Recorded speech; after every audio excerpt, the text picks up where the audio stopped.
All right. Hey, everybody. We are back setting up for another 2 virtual tours today. So let's see how this goes. We've got a couple guests that are going to be joining us over the next couple of hours. Of course, our first guest is Esty. We're going to be heading to Foghorn Brewing Company. They're out in Rothesay. And then a little bit later this afternoon, we're going to be meeting up with Sonia Bourgeois, and that is from Scow Cider. So I'm excited again to take you to see a brewery and a cidery. I'm excited again to visit a place I haven't been. So this virtual tour is it's legit. It's for all of us. It's not just you guys. I'm getting some new stuff too. Let's see how. So we're just waiting. They should be able to connect there in a minute. Hey! Hey! We're live! How's it going today? Oh my gosh, it's great. It's great. How are you doing? Not too bad. Give me a voice level check. Am I screaming my brains out? Do it sound like I'm yelling at you? No. You could probably go up a tiny bit. I don't know. Am I yelling at you? No. No? Okay. Awesome. Yeah, well, welcome. listen. Yep. I'm super excited. Are we in the new space? We are in the new space. I'm sitting on the steps of the brew house. Awesome. So it looks like we've got a few people here online. So why don't I get us started and we'll take it from there. Okay. Sound good? Yep. All right. So hi, everybody. Thank you for joining us for our virtual tour this afternoon. We have just arrived with Esty at Foghorn Brewery. So big wave to Esty. He has been in this industry for a few years. He's spent quite a bit of time in the New Brunswick craft beer industry, and of course is the owner of Foghorn Brewing. So we're doing these virtual tours to connect you guys with the different producers to find out what's going on in our new normal, how to get that beer, but also just to go and enjoy a tasting. So I guess maybe first and foremost, Esty, Andrew, why don't you tell everybody the Reader's Digest version of your story? How did you get into craft beer? What, why, where did that passion come from? I got into craft beer a happy accident. A fellow Woodstocker, to be honest. So I returned from South Korea in 2003, I think, 2004. I was teaching English over there. And it was in 2003, it was in October. No, I kind of don't remember. And so... A while ago. Ryan Griffith's uncle is Sean Dunbar, who at the time was just really getting back into running pickeroons. And so I started making boxes and washing kegs and bottling, things like that with Sean. And about month 3, I started brewing there. And then I kind of fell in love with it. There weren't very many of us at the time, so it was all kind of uncharted territory. That was really we got into the swing of things in 2004, and I kind of been at it ever since. So so I stuck with pickeroons until 2014. I spent a summer with Petit Saut.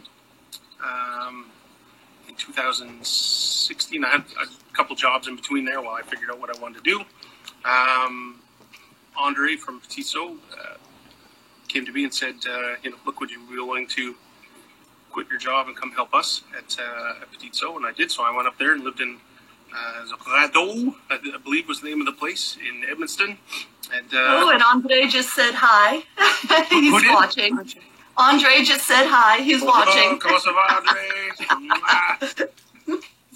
So, that really ignited me again to get back into craft brewing. At that time, I was talking with Steve, my business partner at Foghorn, and he had been working on a business plan for a while and was really trying to work out details and the money side of things and so on. And I picked up with them after I finished the Petit Saut, and I've been here ever since. So. Wow. And so when did Foghorn actually come into being? It's been a couple of years now, right? Yep. First brew was the day after my daughter's birthday. October 11th was the day, 2016. So. Okay. So 3.5 years. 3.5 years, yeah, that's right. So in that time, we went from a 7-barrel system at the tap room. And now we have, this facility is a 15-barrel system with 30-barrel fermenters. We have a canning line here. And, you know, if it wasn't for coronavirus, things would be really, really... No, I'm joking. It's been busy. Everyone has been amazingly supportive. And I think people are doing a great job at propping up the people in our industry. So, yeah, absolutely. So speaking of cans, I've got my can. Woohoo! What are you drinking? You're on the coffee? I'm on the coffee. I've been cleaning like a madman so that my space looked clean and respectable for everybody on the video. So these days, well, for the benefit. Okay. For the benefit of everyone, I'm going to be drinking the Constable Winchester IPA. So while I pour this, why don't you tell the folks that are watching what's special about this beer? Absolutely. That was the first beer to come to concept at Foghorn. Steve and I sat down and both agreed that you needed something West Coast. So there's a decent amount of bitterness in there. Some color, as you can tell, it's not as pale as some of the New England styles. You have Magnum for bittering. Actually, now in the new system, this one we're using Flex, so it's like a hop oil, so that I don't have so much hop matter to deal with afterwards. We're on our own system here, like our own septic or drainage for everything that comes through. So the more hops you use, the more of a pain in the butt it is. So I use Flex for bitterness, so it's about 65 IBUs. And then the rest is mostly dry hopping. So there's some Simcoe and Chinook in there, a little bit of Citra for some of the New World stuff. But yeah, we strive for balance is the big thing, right? I'm not trying to take your tongue off or Yeah. No, and I like that. I've noticed that in a lot of your beers. I'm a balanced person myself. I'm a Libra. That's my sign. So I think I search for balance in everything. But in beer especially, I like those beers that really present themselves but allow you to continue to enjoy them, right? Like, agreed. Some of them can be so one-sided that you can't taste anything else after that. You need people to come back, right? You need people to...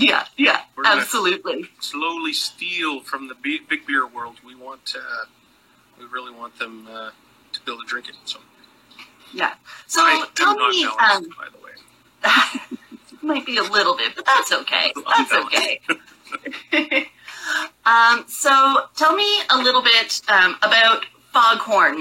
Why did you guys come up with, or why did Steve come up with the name Foghorn? And what are the styles of beer that you're most known for, that you're trying to really perfect? Okay. The Foghorn was invented in Rothesay, in St. John, and so that was kind of a tribute to something that has to do with where we live and being by the ocean, and it was important to make sure that you point out things around us that are great, wonderful, and so the Foghorn was definitely a symbol of that.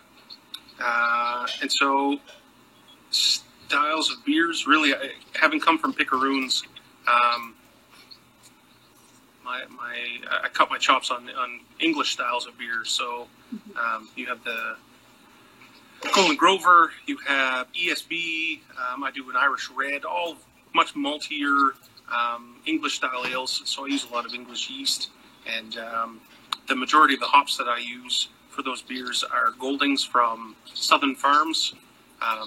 He's in Florenceville or Wicklow, actually.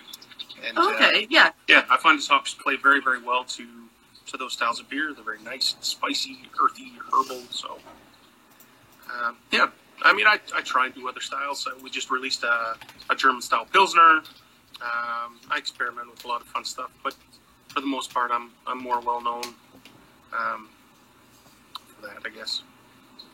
Well, and I noticed in scrolling through Foghorn's feed, you've done a lot of collaborations. Yes. It seems that that's something that you were known for in some of the other breweries that you were at, and you've brought that through to Foghorn. So can you tell me a little bit about the process or the thinking that goes into when you decide who you'd like to collaborate with and how a brew comes out of that? Sure. I mean, the majority of collabs come out of drunken conversations where it's like, man, we need to brew together. It'd be so awesome. And you're like, absolutely. And then I tend to remember those things. So when you call somebody the next week, they're like, oh, yeah. Can I swear on here? I don't know if that's it. I mean, it's live, so it comes and goes. All right, awesome.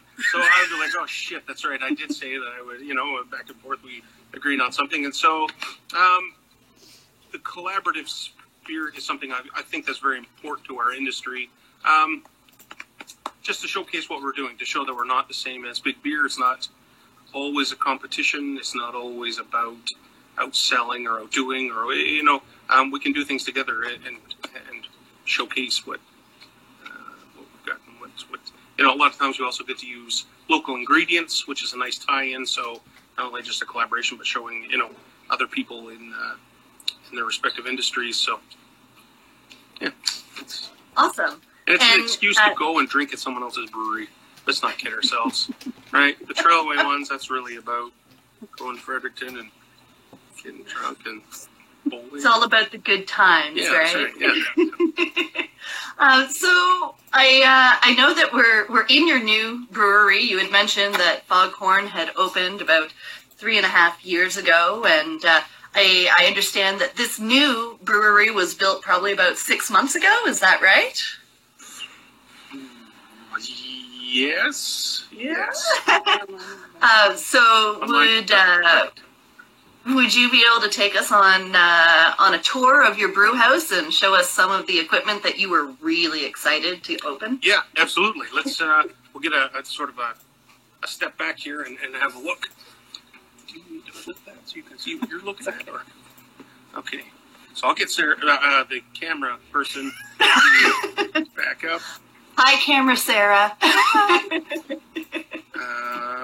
You can kind of see. You can probably take another few steps back. Okay, so you can see there's the brew house. Yeah. Take us from start to finish. Okay, so when you come in the doors, you can see that we have 15-barrel Creveller brew house. In the brew house, I have 3 30-barrel fermenters. So I have 1, 2, 3, and then I also have a 30-barrel Bright. And in my cold room, I have 2 30-barrel holding tanks, which also can carbonate beer as well. Okay. Yeah, come on up. I'll show you.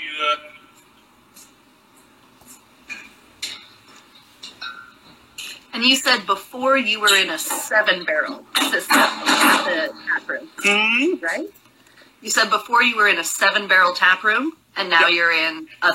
Are you 30, or are you double batching your 15 into the 30? That's right. Yeah, double batching 15s into the 30s. So, for the sake of dividing up kegs and cans and all that, it's just 30 seems to fit a little bit better. So, perfect.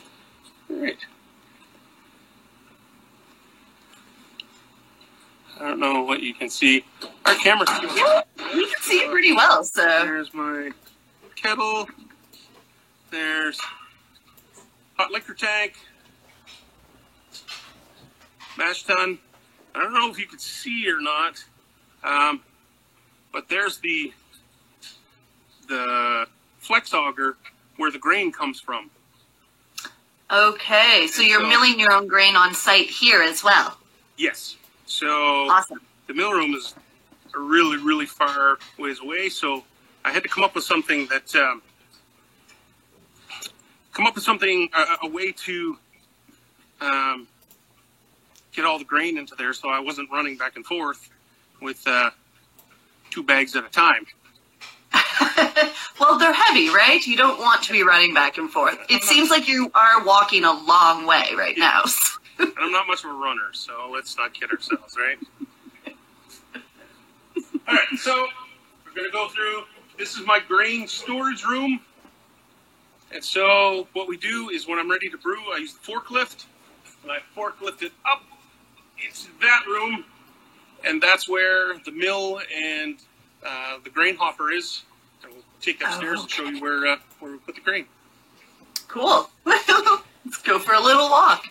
This is really fun, actually. I'm totally down with this walk through the brewery. This is the boiler. This is how we heat everything before the thing. All right. And so do you guys plan to open up this space to the public at any point, or is this going to stay a production facility only? I mean, we're quite a ways away from everything, so we'll probably stay just a production facility for now. Maybe for tours and so on. Yeah, we should talk about tours. And so this is the hopper. I don't know if you can see it. So. Okay. Big red hopper. My mill came with just the bottom section. And so I was looking at, again, having to do 2 bags to 3 bags at a time and running back over to the brew. So I had some local guys, what are they called? Local company. Put this together for me, and so I can put the entire batch of beer into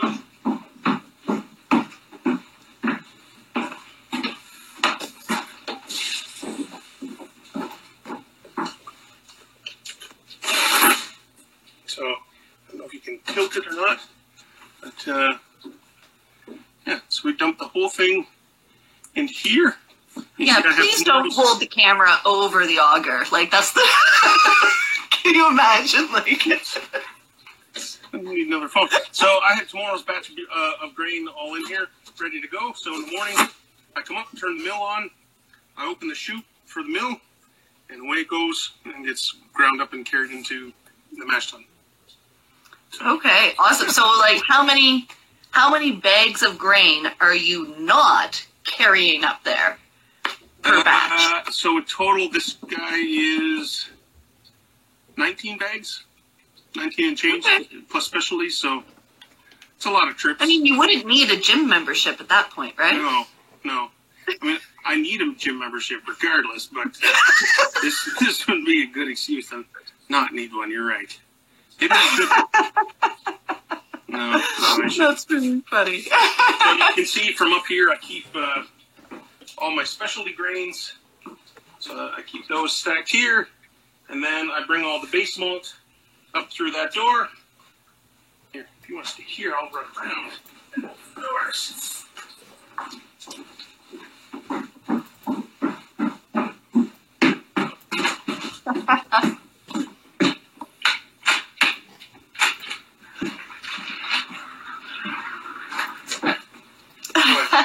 Forklift it up. Okay. Put it in here.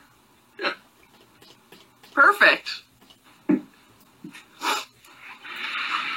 So what will you be brewing tomorrow? Tomorrow is Golden Grover. Okay. I'll show you the fridge in a second and show you the state of things these days. The apocalypse has been very good for the beer business, I must say. It has been an interesting time for the beer business, absolutely, right? Great days. It's finding a new business model and just scrambling to do what you can to deal with it. So, like I said, everybody's been really awesome about it. Lots of pickups, lots of deliveries. So, yeah. Awesome. Okay, good. let's go back down. I'll show you the fridge. Yeah. So for those of you that are just tuning in, we are here on our virtual tour at Foghorn Brewing Company out in Rothesay, and we are chatting with SD, who is the brewer there. This is your Uncorked virtual tour, and if you're having a good time, make sure you give us a little thumbs up. You can drop any comments or questions in the comment box there, and we will try and answer them for you. And even though Esti's doing all the talking, I'm thirsty, so... Okay, here's my glorious walk-in fridge. Your fridge is empty. So these are... Oh, sorry, I don't know if you can hear me or not. Can I hear you? Yeah, I can. It's really loud here. So I have two 30-barrel holding tanks. So they double as brights if I need them to. So if I need to transfer beer in and carbonate it, and that's the room stays about 1 degree, so it's pretty good for holding the beer. Yeah, you can see your breath in here. This is all the cans we have left.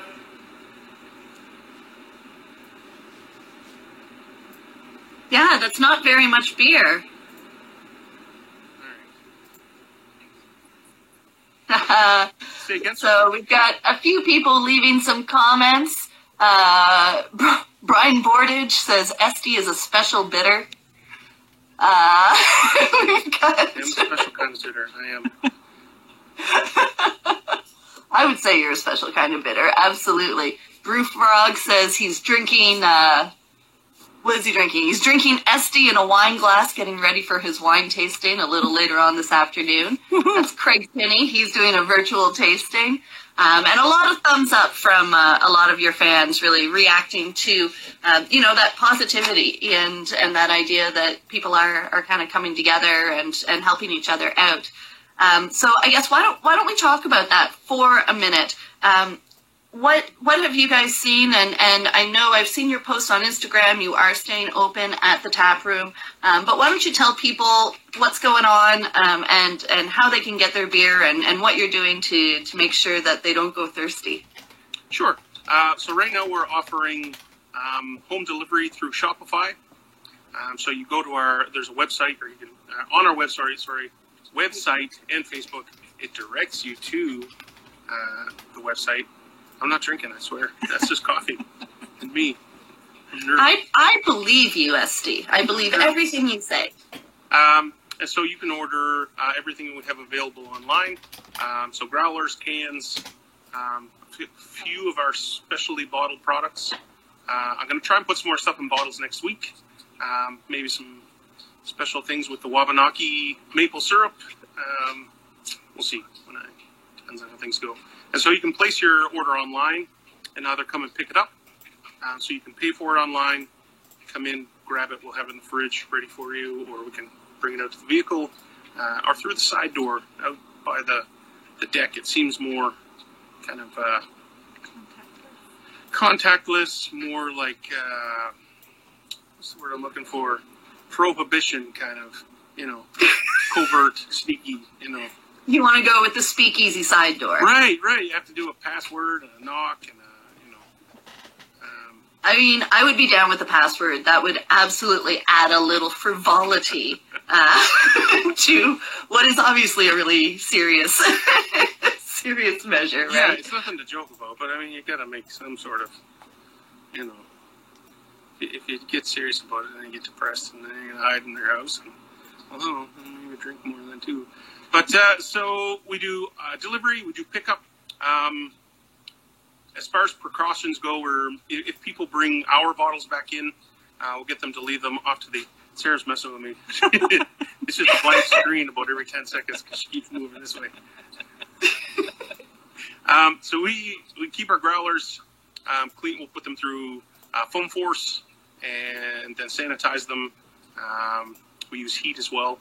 And so, constantly cleaning the machines, cleaning doors and all those things. Everything that we can. It's weird times, but yeah. So you can do delivery, pickup. That's kind of it. Am I missing anything?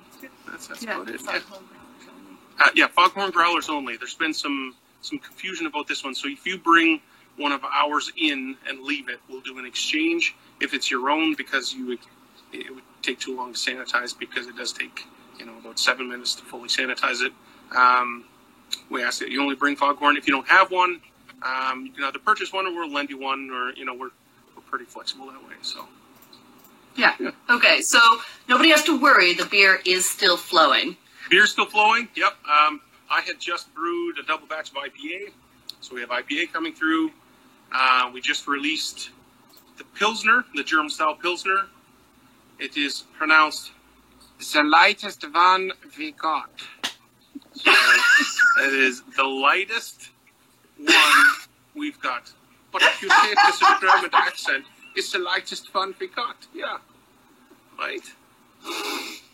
Second Sie Deutsch. It's very cute. So, I get it now. I didn't get it when I was making my post yesterday, so I get it now. I have to say it like the duck that was a therapist on Walt Disney World. Yeah, und then you're thinking to hear what's the lightest one we got. Yeah, so, Oh my gosh, that's so funny. It's good I'm here a lot because people would probably be scared if they were here with me. No, I think this is the perfect amount of distance between us. Yeah. So listen, we're getting kind of to the end of our time together. Is there anything else that you wanted to share with folks that are watching, that are sharing this with their friends and family, even later on once we post it online? Sure. Stay safe. Stay positive. Stay out of everybody's way the best you can. But drink beer. Come, chat from 10 feet apart. We'll yell across the parking lot. But yeah, no, more just thank you. Everybody's been incredibly supportive. Very, very positive. It's early, I understand, but if you maintain that positivity, we'll get through this. It'll be fine. We're going to be okay. We'll get there. We'll Hold get there. fast. Yeah, but lots of beer. We'll keep flowing and keep you updated as we try and produce fun things. And can't wait to have awesome. pints with people for real. So It'll be nice when we can have pints in person again. Yeah. And thank you for this. So this is an awesome opportunity to open the brewery up to people. Not having to deal with people just hanging out here, not going away, and this is perfect. I like this. Oh, awesome. Thank you so much. I really appreciate it. I know it's busy times. It's crazy times. We don't really know what's going on. So I appreciate you coming on and being candid with us and having a good time. Yeah, and to everyone who has stayed with us, thank you guys so much. This has been your Uncorked virtual tour at Foghorn Brewing. We have put a virtual tip hat on our website. So if you've had a good time and you want to show some love, you can go on to our website, uncorkednb.com, and throw a tip in the hat. If you tip $50 or $100, wait for it, we will give you a dollar-for-dollar gift card that you can use on a future tour or in our tasting room when we open this summer. Oh, good. I thought you were like I would show up and do a lap dance or something. Or nothing crazy like that. None of those. No. But you know what? For a $500 tip, I could probably get you to do a few things. Oh, we could have the hillbilly hot tub party out here that I keep wanting to do with showing the grain bins. Can you see these? So what I want to do is put these out in the yard and fill them with hot water and put a milk crate in it, and everybody has their own hot tub. Huh? Wait, Come and on. put a what in it? Put a hot water in it and a milk crate to sit on. Yeah. That doesn't get any more hillbilly hot tub party than that. Wow. Make sure you've got a bonfire to keep the hot water coming. Oh my gosh, that's so funny. So, Andrew, this has been awesome. Thank you so much. And you stay safe as well. And we'll chat again soon, I hope. Okay. Thanks, Foghorn fans. Bye, everybody. Bye.